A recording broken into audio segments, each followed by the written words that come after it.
अस्सलामुअलैकुम and welcome back to another episode. आज की दोस्तों उम्मीद करते हैं कि आप सब लोग खैरियत से होंगे। तो आज की इस वीडियो के अंदर बेसिकली कुछ चिक्स हैं फॉर सेल के लिए, गोल्डन मिस्री के हैं और ऑस्ट्रेलॉप के हैं। तो सबसे पहले चिक्स की बात करते हैं, फिर बाकी बाद में हैं कि सीज़न के हवाले से कि किसको किस तरीके से भी काम करना चाहिए। तो सबसे पहली बात जो है वो गोल्डन मिस्री की मैं आपको चिक्स दिखा दूँ। इनकी एज जो है वो तकरीबन 10 दिन के करीब है और इनके प्राइस अगर मैं आपको बताऊं तो 65 रुपये के पड़ेंगे। चिक्स फ्रेश हैं, हेल्दी हैं, एक्टिव हैं और वैक्सीनेटेड हैं। उसके अलावा एंटीबायोटिक का कोर्स भी इनका डन हो चुका है। उसके साथ ही ऑस्ट्रोलॉप के चिक्स हैं और उनकी एज जो है वो तकरीबन समझ लें 12 से 13 दिन के बीच में है और इनके जो प्राइस हैं वो 140 रुपीज़ पर चिक्स हैं। दोनों के दोनों चिक्स आप देख सकते हैं, फ्रेश हैं, हेल्दी हैं और वैक्सीनेटेड हैं और बिल्कुल हेल्दी चिक्स हैं। अल्हम्दुलिल्लाह कोई ऐसी बात नहीं है कि चिक्स के अंदर किसी किस्म का कोई भी मसला हो। चिक्स सारे के सारे फ्रेश और हेल्दी चिक्स हैं।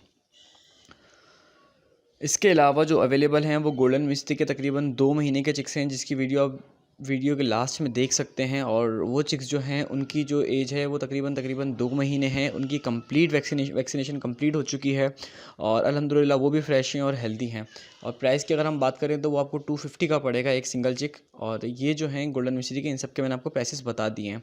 सारे के सारे फ्रेश हैं, हेल्दी हैं और काफ़ी टाइम से चूज़े नहीं आ रहे थे। तकरीबन महीने 1.5 महीने से मैं छोटा चूज़ा ले ही नहीं रहा था, क्योंकि वेदर जो था ना वो बहुत ज़्यादा ख़तरनाक था, तो उसमें सर्वाइवल तो आता नहीं है। इसलिए मैंने बेहतर सोचा कि लूँ ही ना और ऐसे के ऐसे ही इसको मैं इसको फ़िलहाल मत ख़रीदूँ, बजाय इसके कि मैं ख़रीदूँ फिर उसके बाद मैनेजमेंट अच्छी ना हो और फिर अच्छा खासा नुकसान हो। तो इससे बेहतर था कि मैं खुद ही रुका हुआ था। पर अल्हम्दुलिल्लाह अभी सेल के लिए अवेलेबल हैं और किसी को भी अगर चाहिए हो तो वो कांटेक्ट कर सकता है। नंबर मेरा आपको डिस्क्रिप्शन में मिल जाएगा और वीडियो के टाइटल के साथ भी मिल जाएगा। तो चलें शुरू करते हैं आगे की वीडियो। तो देखें, अभी जो सीज़न हुआ है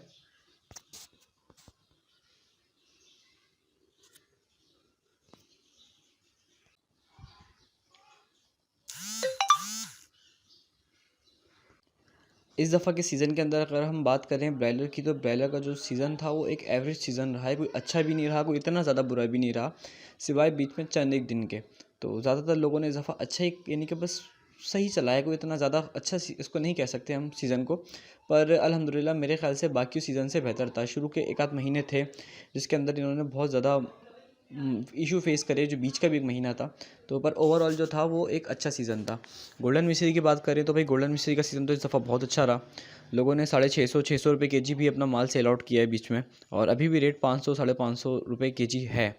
तो एक अच्छी बात है कि काफ़ी दिनों बाद इतना रेट बढ़ा है, क्योंकि उसकी रीज़न यही थी कि जो नए लोग थे करने वाले वो कम से कम आए और उससे मार्केट एक बैलेंस तरीके से रही। लोगों ने अपने हिसाब से डाला जितना वो बेच सकते थे। जबकि नए लोगों का होता है ऐसा है कि वो डाल लेते हैं फिर उसके बाद सोचते हैं, तो वो एक मसाइल वाली बात होती है। इससे ना पूरी मार्केट में फ़र्क आता है। तो चूज़े का रेट बढ़ जाता है, फ़ीड के रेट तो वैसे ही अब पता है बढ़ते रहते हैं। और उसके अलावा जब मार्केट में बहुत ज़्यादा उसकी सप्लाई हो जाती है तो उसकी डिमांड भी सबको पता है कि कम हो जाती है। तो उस चक्कर में हर दफ़ा गोल्डन मिश्री का रेट अच्छा खासा गिरता था। पिछले 2 साल से अच्छा जा रहा है अल्हम्दुलिल्लाह।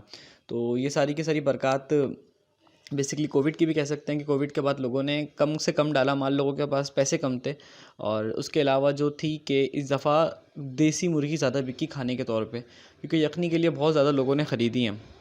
तो एक यही वजह थी कि ये सीज़न जो था इस दफ़ा का बाकी सीज़न के कंपैरिजन में बहुत अच्छा रहा। अगर लेयर की बात करें तो देखें, लेयर का जो सीज़न है वो इस दफ़ा बिल्कुल एक एवरेज सा सीज़न रहा है और एवरेज से भी बुरा रहा है। बेचारों के साथ बहुत बुरा हुआ। यानी कि इसकी एग्जांपल मैं आपको ऐसे दूं कि जब सीज़न शुरू हुआ था तो सीज़न के बिल्कुल शुरू के अंदर जो अंडे के प्राइस थे वो थे उस टाइम पे 5,400 5,500 रुपये पर पेटी, यानी कि 5,500 रुपये की पेटी है। और अगर आपको पेटी का नहीं पता तो 360 अंडे की पेटी होती है जो फार्म से उठती है। तो और उसके बाद जैसे जैसे सीज़न आगे चलता गया सबका ख्याल था यार ये 7-8 हज़ार पे जाएगी, क्योंकि पिछले साल ये 6,500 पे गई थी। तो सब प्रिपेयर थे यार 52-53 की अगर हम पेटी अभी सेल आउट कर रहे हैं तो उम्मीद है कि आगे जाएगी और अच्छा रेट मिलेगा। तो सीज़न का जो स्टार्टिंग हुई वो तो बहुत अच्छी हुई, पर उसके बाद हुआ ऐसा कि जैसे जैसे लोगों का माल तैयार होता गया और अंडे की सप्लाई और बढ़ती गई और डिमांड थोड़ी सी कम होती गई, क्योंकि लोगों के पास इस वक्त पैसे थोड़े से शॉर्ट हैं। तो इस दफ़ा उस हिसाब से डिमांड नहीं थी, या मेरे ख्याल से तो ये बात गलत है कि पैसे शॉर्ट हैं, पीछे से सप्लाई बहुत थी। बहुत ज़्यादा लोगों ने चूज़ा डाला था पिछले साल की वजह से। पिछले साल लोगों ने डबल से ट्रिपल कमा लिए थे एक सीज़न में। तो इस हिसाब से लोग समझ रहे थे कि इस दफ़ा भी यही होगा, और इसी की वजह से लोगों ने बहुत ज़्यादा चूज़ा डाला। और जब वो चूज़ा तैयार होकर मार्केट में आया, किसी का मिड ऑफ दिसंबर आया, किसी का स्टार्टिंग ऑफ जैन आया, तो इस सीज़न के अंदर इनके पास सबके पास अपने बर्ड्स की लेइंग स्टार्ट होना शुरू हो गई। और अभी जो है ये सीज़न का समझ ले एंड भी चल रहा है, और ये सीज़न जो था वो बहुत बुरा रहा। और इस टाइम जो इनके अंडों की प्राइस है वो 3800 4000 रुपये पर पेटी का रेट है। तो ये जो एक्चुअल कॉस्ट है फ़ीड की वो भी पूरी नहीं कर पा रहे, और फ़ीड के जो रेट हैं वो बजाय कम होने के इस दफ़ा 170 रुपये पर बैग बढ़ गया है। 170, 150 और 200 रुपये के करीब पर बैग के ऊपर इजाफा हुआ है। तो जो बेचारा फार्मर था वो तो बहुत बुरी तरीके से हिट हुआ, यानी कि एक चीज़ की कॉस्ट उसको 4500-4600 रुपये पड़ रही है, उसके बाद वो उसको 4000 में बेच रहा है। तो वो भी एक ऐसा फार्मर जिसके पास अच्छी मैनेजमेंट है। जिसकी मैनेजमेंट बुरी है उसको तो वो चीज़ ही सारी 5000 रुपये की, 5500 रुपये की पड़ रही है। जिसको फार्मिंग का कुछ भी नहीं पता या जिसके फार्म में मसला है, तो ये एक इसकी वजह ये भी है कि लोगों को सीख के करना चाहिए, और अगर सीखेंगे नहीं तो फिर ज़ाहिर सी बात है मसाइल तो रहेंगे। पर अगर आपने सीख भी लिया, सब कुछ सही भी कर लिया, उसके बावजूद भी इस दफ़ा का सीज़न अच्छा नहीं रहा बेचारे फार्मर्स के लिए, क्योंकि 5500 रुपये अगर किसी के पास कॉस्ट पड़ लिया, वो 4000 का बेच रहा है, पर पेटी बेच रहा है। और पर डे की उसकी प्रोडक्शन हम कहते हैं कि मरी से मरी 3000 बर्ड भी अगर हैं तो कम से कम 20-25 पेटी तो होनी चाहिए, कम से कम नहीं, वैसे ज़्यादा होनी चाहिए, 30-40 पेटी होनी चाहिए। तो एक एवरेज ले लेते हैं यार कि चलो हमारे पास 360 अंडे 3600 अंडे आ रहे हैं, यानी कि तकरीबन 10 पेटी आ रही है। तो 10 पेटी की जो उसको कॉस्ट पड़ रही है वो 55,000 रुपये पड़ रही है, जबकि वो जो सेल आउट कर रहा है वो तकरीबन 4000 रुपये में कर रहा है, यानी कि 40,000 रुपये में कर रहा है। अगर उसके पास 500-600 बर्ड है और 10 डेज़ के अंदर वो तकरीबन 10 पेटी ले रहा है, तो समझ लें कि 10 पेटी के ऊपर सीधा सीधा वो 15 से 20,000 रुपये का नुकसान कर रहा है पर डे के हिसाब से। तो एक बड़ा नुकसान है। अब जिसके पास 700-800 है उसका ज़्यादा बड़ा नुकसान, जिसके पास 2-3 हज़ार है उसका और बड़ा नुकसान। तो इस तरीके से नुकसान चलता ही रहता है, और लोग जो थे बेचारे अंदर से अंदर होते गए। और इस दफ़ा भी यही हुआ कि जितना छोटा फार्मर था उसके साथ बहुत बुरा हुआ। वो बेचारे आए थे, लोग अपने अपने पैसे लेके, कुछ फार्मर्स को तो मैंने भी देखा था जिन्होंने अपनी जमा पूंजी लगाई थी इस काम के अंदर, पर अफ़सोस के साथ जब वो गए तो फिर बिल्कुल ही खाली हाथ गए। तो खैर दुःख भी होता है, और अल्लाह का कानून है कि ये सब चीज़ें तो रहती हैं, नफ़ा नुकसान अल्लाह के हाथ में। तो ये सारी चीज़ें तो रहती हैं, पर आप लोगों को मेरी सजेशन है कि भाई जो भी आप काम करो, एक दफ़ा किसी एक्सपर्ट से बात कर लो अपने काम के बारे में, किसी भी किस्म की चीज़ों में। और अगर कोई कुछ पैसे भी लेता है तो भाई देखो दे दो। अब मैं आपको बताऊं कि अगर वो किसी भी एक्सपर्ट से बात करते हैं यार ये मेरा प्लान है, तो शायद वो कुछ ना कुछ उनको गाइडलाइन कर देता, कुछ ना कुछ बता देता कि भाई यहाँ पे आप फार्मिंग ना करो, यहाँ पे करो, ये फार्मिंग यहाँ पे फ्लॉप है, यहाँ पे फ्लॉप नहीं है, इस तरीके से करना सही है।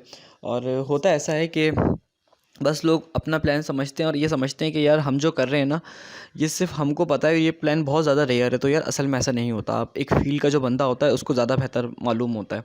और इसकी जो सबसे अच्छी मुझे एग्जांपल मिलती है वो हज़रत अली का जो एक कोट है कि जिसने खुदराई से काम लिया वो बर्बाद है, तबाह बर्बाद है। तो ये काफ़ी अच्छा कोट है देखा जाए ना, क्योंकि मैं देखता हूँ कि हर सीज़न के अंदर सैकड़ों के हिसाब से लोग आते हैं, और उसमें से ज़्यादातर बेचारे जो हैं वो बिल्कुल ही ख़राब होके जाते हैं, बिल्कुल ही उनका नुकसान हो जाता है। और ये छोटा नुकसान नहीं कि 2-3 लाख 5 लाख का नुकसान, कम से कम 15 लाख 20 लाख 10 लाख 8 लाख आराम से होता है, यानी कि कोई मसले वाली बात ही नहीं है, इतने बड़े बड़े नुकसान होते हैं। तो कोशिश करें यार अल्लाह से इस्तिग़फ़ार करते रहें, और इन चीज़ों को अपनी तरफ अपने एंड से भी बचाने की कोशिश करें।